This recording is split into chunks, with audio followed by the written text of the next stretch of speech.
Good morning, everybody, or good night.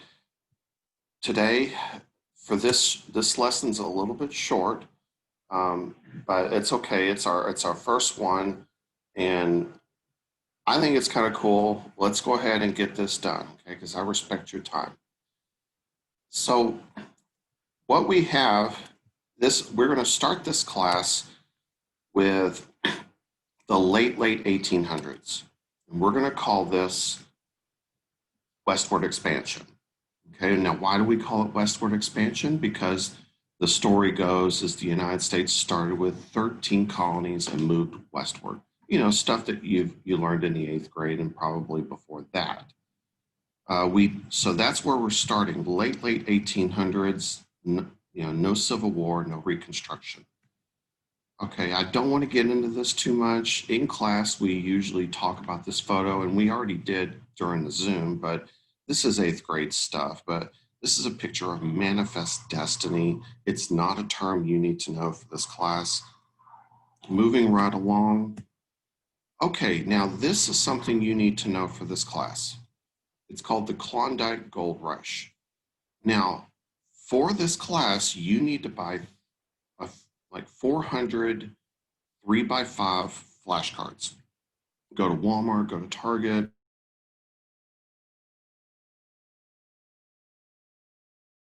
Tons of but expensive. So what I would usually when I want you to write something down, I put a question mark next to it. And I'm going to try to make that all the time. So you would write Klondike Gold Rush on one side of your note card, flip the note card over, and write all of this on the opposite side. Listen to me, do not write them on the same side, okay? So if you want to pause this, you should be able to pause it by hitting the space bar, but pause it, write it down, and come back to me. Now, let me tell you a little bit about the Klondike Gold Rush. The district always puts it on their test. It's not something I'm particularly interested in, but I did read a few things I want to share with you. First of all, it was very cold. The terrain was very rough. Like thousands and thousands of men rushed to this area of the continent to try to strike it rich. And hardly anybody did. Most men never found gold. They might have found a little bit, but it probably paid for their expenses. It was just basically like a big scam. There's a few people that might have struck gold, but it wasn't a lot.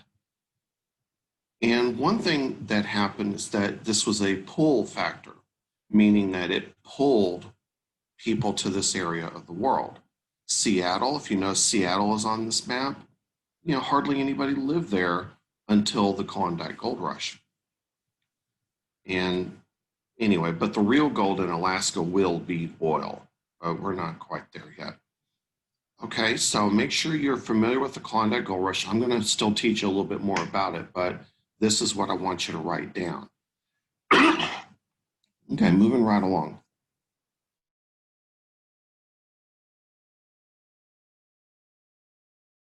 So I try to show you only color in the snow, but you see how cold it is? You see how rough it is? These men would travel 1,000 miles, and in order to get there, in order to cross the Canadian border, they required the men to have a year's worth of supplies with them. Pickaxes, food, shelter. They didn't want a bunch of homeless, desperate Americans inside Canada. Because you know how silly people can be. They show up and then they don't know what they're doing. Now, let me ask you something, and I want you to really think about this. What do you think women did during this time period? This is the late 1800s. In this area of the world, I mean, what would women do? There's no Starbucks and there's no cloth factories, textile factories. Well, I did a little research and I want to share this with you. Some of them were actresses. Some of them were prostitutes. And I read a story about a woman who went to the gold rush and she was cooking biscuits and gravy. And this man came along and said, I'll give you $10 for those biscuits and gravies. Now, back then, $10 was like $150 in today's money, but that's how much cooking was worth these men. I guess apparently men can't seem to cook for themselves. Actresses, there weren't a lot of opportunities, so Klondike Kate made $1 million in today's money by showing up and doing whatever it is she was doing. Okay, she was an actress. Anyway, I just thought that was interesting and I wanted to share with you. Okay, moving right along. Okay, this is important and I need you to write this down. What is the Dawes Act? So,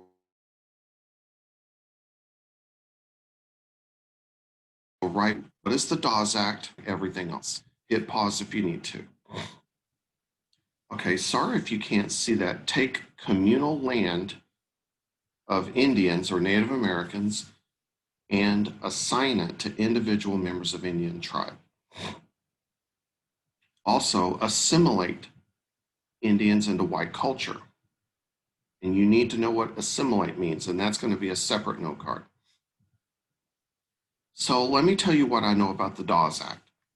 There was this congressman, I don't remember who he was or anything, his name was Dawes, and he said, it's sad what we're doing to the Indians. We're rounding them all up and we're moving them to reservations. That's sad.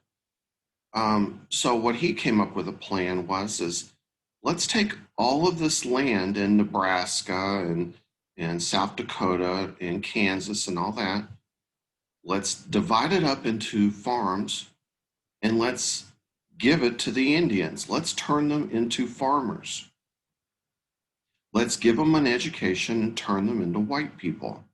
Basically, that's what it was.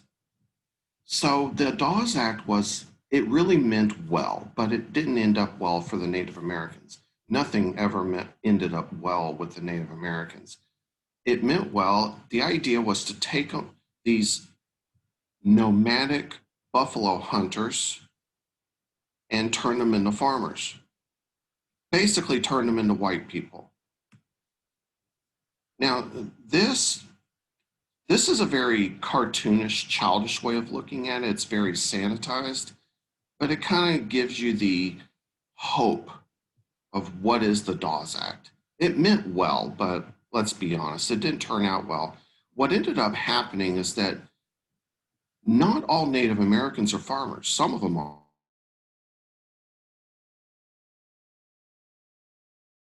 some of them are. And if you take a buffalo hunter and you force them to being a farmer and you give them some crappy piece of land, they're not going to do well. And what happens when you have Native Americans on farmland and they can't farm? You sell it to the white people. So basically, a lot of white people ended up with the land anyway. And that's where you get this poster right here, Indian land for sale. Because a lot of natives didn't know what to do with that land. Not all Native Americans were farmers. A lot of them were, a lot of them weren't. Some of them were buffalo hunters. Now, let's talk about the assimilation part. Basically, the Native Americans didn't believe that in private property. They believed all of the land belonged to everyone. Okay? So when you take up this hunting land and you divide it up into individual farms, that goes against the Native American culture. They don't believe this is my land and this is your land. They believe that all the land belongs to everybody. They didn't understand private property. Okay? So to make them become farmers and make them live in houses and permanent settlements, that goes against Indian culture. So what the Dawes Act was trying to do was assimilate, and that's an important word, assimilate them into white culture. Look at this picture right here. That's the same guy, a before and after. Think about the differences that you see. That is the same guy. On the left, you got beautiful hair, you got the earrings, you got that cool Native American shirt. And then they give him a haircut.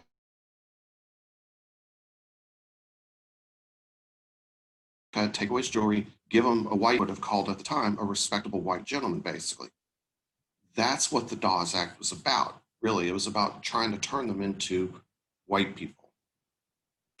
So if you need to write this down, go ahead and hit pause and write this down. You do need to know this word, assimilation. Think of it as Americanization. That's one way of looking at it, okay? The Americanization of Indians. Now keep in mind that assimilation is not all bad, okay? Teaching young Native American kids how to speak English is not bad. Giving them an elementary school education is not bad, okay? But when you force people to abandon their culture in favor of your own, I'd say that's not a good thing, okay? So here's a picture. This is not a bad thing. It's obviously posed, but these are what looks to me like high school students, Native Americans, attending some sort of chemistry or physics class. Okay, it's obviously posed, but you get my point. There's nothing wrong with this, but when you tell them that their culture isn't good enough and they have to abandon it, yeah, I'd say that's a bad thing. So that's what we call assimilation.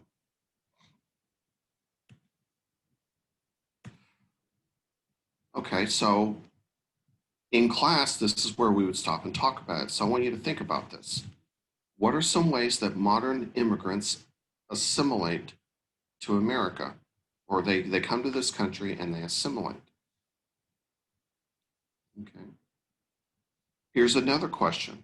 If you moved to China, how would you assimilate?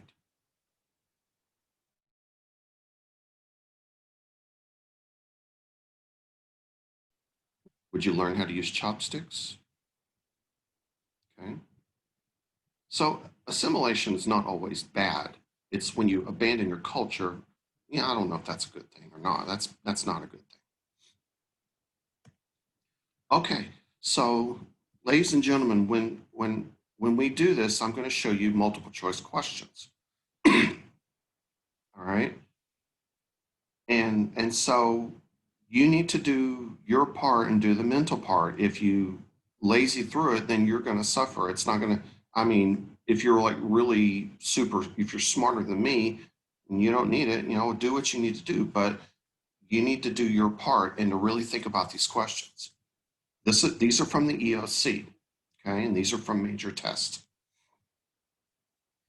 The primary objective of the Dawes Act was to do what? Hit pause, because I don't want to sit here but you can take up to 90 seconds to 2 minutes to answer this question. So hit pause, but I don't want to wait. The answer is A, to promote cultural assimilation of American Indians, okay? Now, B looks good, but it has nothing to do with Indian reservations. And it certainly has nothing to do with corporate farmland. That's a common answer that students get wrong. Okay. Now, here's another one. What is the purpose of the Dawes Act? Okay, hit pause and answer the question. Hit space bar or something. Okay, the answer is, and this is not an easy one, but the answer is D. You take the tribal lands and divide it up to individual farms, which went against the Native American culture. B looks good, but it really has nothing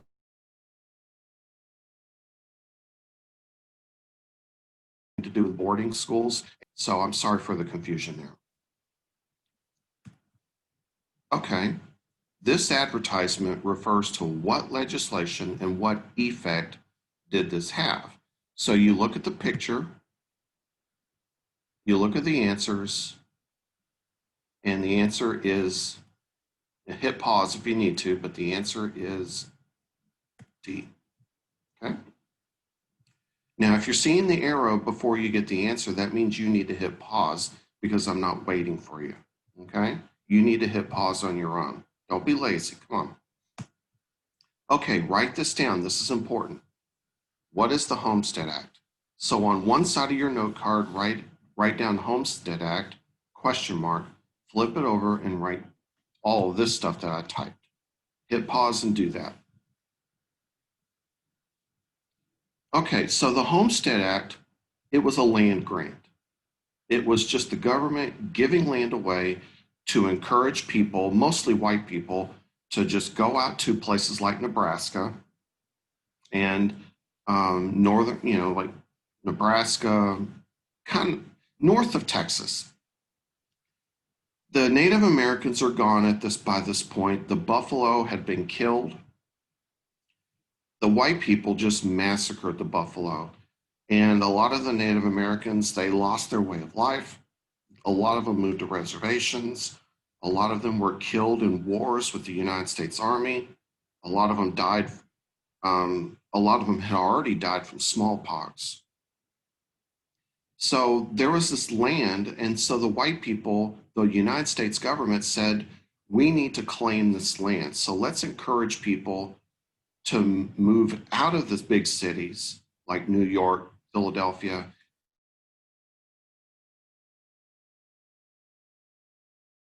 and let's move. And because the land out there is flat, it's grassy, it's good for farms. Okay, not a lot of rocks, not a lot of trees. All right, moving right along. All you had to do was live on it for 5 years, put a permanent settlement on it, not a teepee, but a permanent house. And then all you have to do is pay a tax. And then the land is yours. That's it. It's practically free land. Okay? Because the Native Americans were gone by this point. So where did this happen? Check out the map. It happened in the Great Plains. And that term is going to come up again in this class. So I want you to know, where are the Great Plains? Basically anywhere north of Texas, including Texas. Dallas is in the Great Plains. Now, if you look at the picture on the right, I want you to ask yourself this. What are the challenges of living there? So imagine you're going to move to this place, this picture right here on the right. What are the challenges that you are going to have besides bad internet? Well, notice that, there's a little bit of water in this picture, but there's not a lot of water there at all. And there aren't a lot of trees there. So the wind is going to be a problem too. No trees. What are you going to build your house out of? Honestly, what a lot of people did is they took their wagon and they used their wagon to make doors and windows out of it. So look at this house. What do you think this house is made of? Notice the door, a little bit of wood at the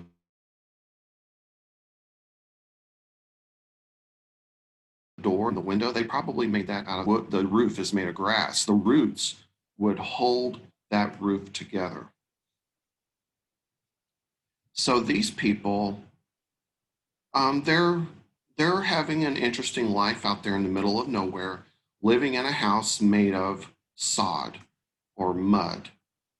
It's challenging, but the air is clean at least. They're not living in a dirty city, because cities were disgusting back then. I don't know which one I'd rather live in, a city or out there. So these people are struggling. And before the railroad comes to them out in the middle of nowhere, until the railroad comes, their life is going to be even more struggling. Imagine if you tore your dress. Then you would have to either sew it up by hand, or that was it. You had to make do with what you had.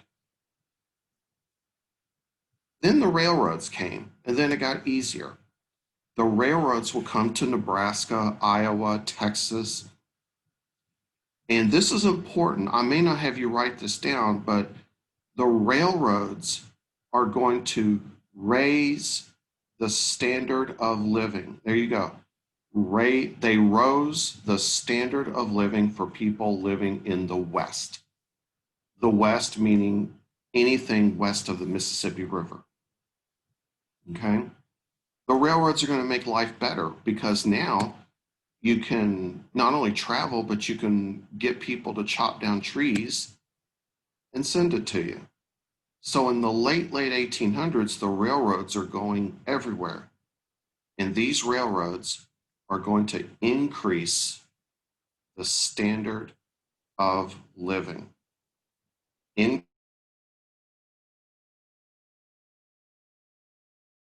Increase the This family built a pretty nice looking house on the left before the arrival of the railroad.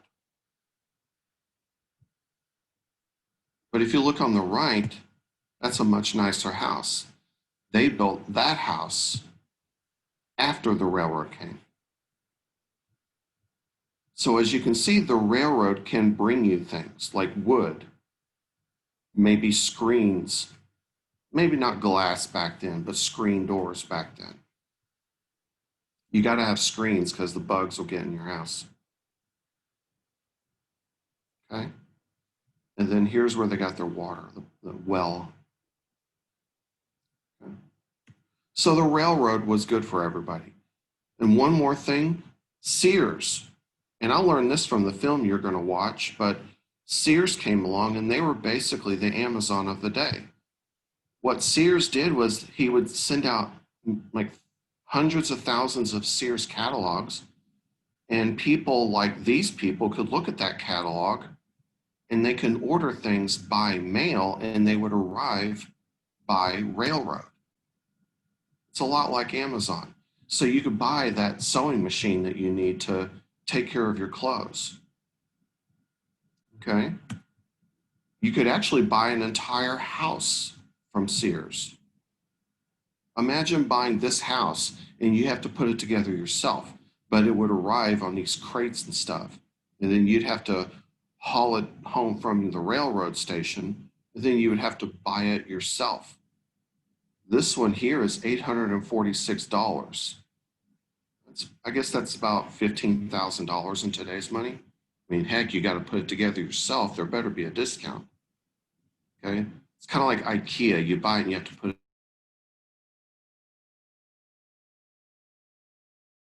it together yourself. So IKEA, in a way.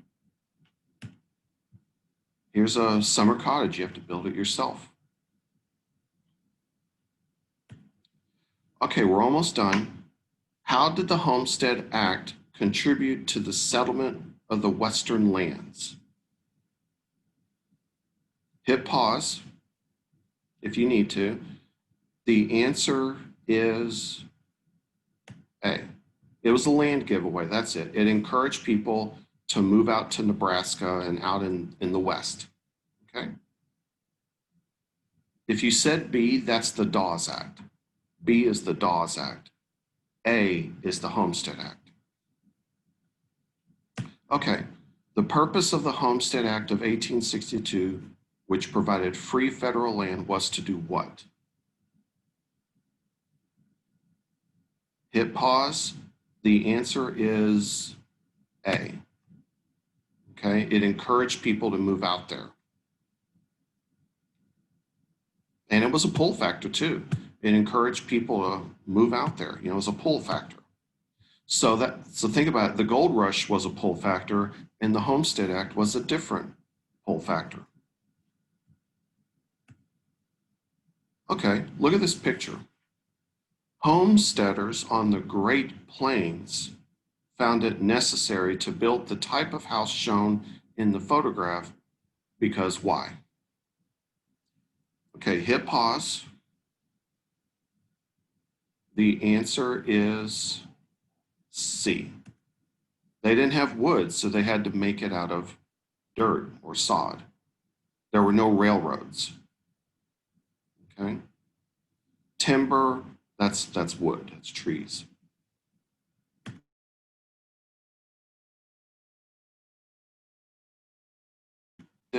But this was on the EOC. Which development relieved the tension between the farmers and the cattle ranchers? I never taught you this, but what cattle like the cowboys and stuff, they would transport their cows north to get to the trains. That's what cowboys did. And there was a problem with farmers because the cows would just travel across the farms and destroy the farms, and people would die. People would get shot. Okay. And there was a lot of tension between farmers and cattle ranchers. And one thing that helped was fencing, but another thing that helped was the railroad. The railroad. The ranchers discontinued the cattle drives with the spread of railroads. The railroads came and it ended the cowboy. Cowboys, you didn't need cowboys after the railroad. Okay. This is not an easy question, or maybe it is, I don't know. Which pair of events did the first event most directly influence the second event?